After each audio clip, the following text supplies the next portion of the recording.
Himalang nakaligtas ang asong nadag-anan ng malaking tipak na bato sa Baguio. Habang sa Pangasinan, maraming bahay ang binaha at nasira rin ang mga palayan dahil sa perwisyong baha. Nasa frontline ng balitang yan si Kari Cator. Madaling araw pa lang bahana sa ilang lugar sa Pangasinan. Gaya sa tapat ng bahay na ito sa Uminga na nagmistulang ilog na dahil sa lakas ng agos ng tubig. Hindi rin nakaligtas sa masamang panahon maging ang mga palayan doon.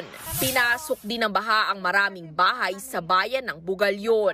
Meron pang mga namatay na isda na nagsilutangan. Mga isda guys, tingnan nyo, kawawa kaya. Sa Dagupan City naman, kitang hirap umusad ang mga tricycle na nangahas suungin ang Mayombo Karanglaan Road na lubog sa hanggang hitang baha. Habang ang karamihan ng mga motorista, hindi na nagtangkang dumaan. Ultimo bus, hindi makatawid. Umabot naman sa critical level ang Marusay River sa bayan ng Calasiao sa lakas ng ulan. Ayon sa PDRRMO ng Pangasinan, nasa 19,000 pamilya ang apektado ng bahang dulot ng bagyong Krising at Habagat. Sa La Trinidad, Benguet, gumuho ang bahaging ito ng bundok sa Balete, Longlong Road dahil pa rin sa malakas na ulan. Malalaking tipak ng bato ang nagsibagsakan sa kalsada. Agad na sinara ang daan sa mga motorista. Sa laki ng mga bato, naging pahirapan ang clearing operation doon. Kaya ginamitan na rin ito ng jackhammer. As for now, possible siya ng one way lang.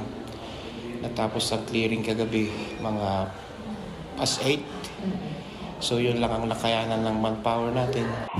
Nabagsakan naman ng malaking bato ang asong ito sa Cannon Road sa Baguio nitong Sabado. Nawasak din ang katabi niyang sasakyan. Sa laki ng bato, inakalang namatay ang asong niyan.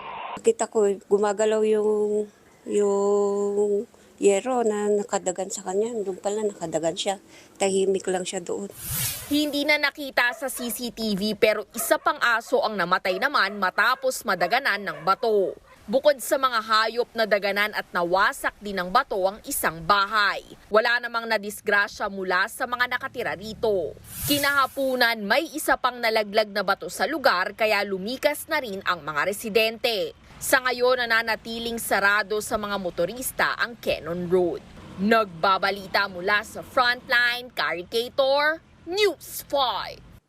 Mga kapatid, Mean Los Baños po, huwag magpahuli sa mga balita at impormasyong dapat ninyong malaman. Para sa mas malawak na balitaan at diskusyon, mag-follow at mag-subscribe na sa social media pages ng News 5.